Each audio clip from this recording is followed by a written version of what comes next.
लोकसभा विधानसभेचे जे निकाल लागले पैशाच्या जोरावरती लागलेले आहेत आणि ईव्हीएम घोटाळा केला. ईव्हीएम ईडी सरकार. अरे तेव्हा असं थोडी बोलले होते, तेव्हा आता गद्दारांना काढून गद्दारांना पाडू मार भीम प्रतिज्ञा करत मफलर मागं पुढं करत होते.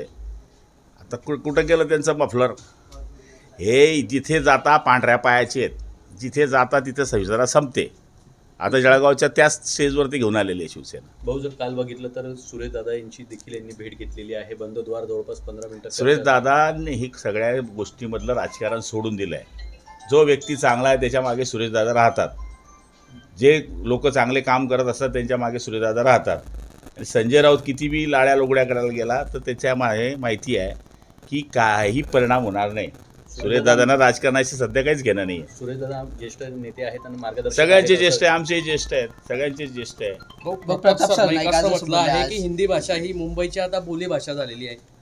मराठी आमची आई तर हिंदीची आमची लाडकी बहीण आहे असं बोलले ते. प्रताप सरनाईकांनी आणि याच्यामध्ये सगळ्यामध्ये व्यवहार हा चालतोच. मराठी हा आमचा सगळ्याचा अस्मितीचा भाग आहे. मराठी बोलली पाहिजे, हिंदी राष्ट्रभाषा आहे. त्यांनी त्याचा विचार मांडला असेल.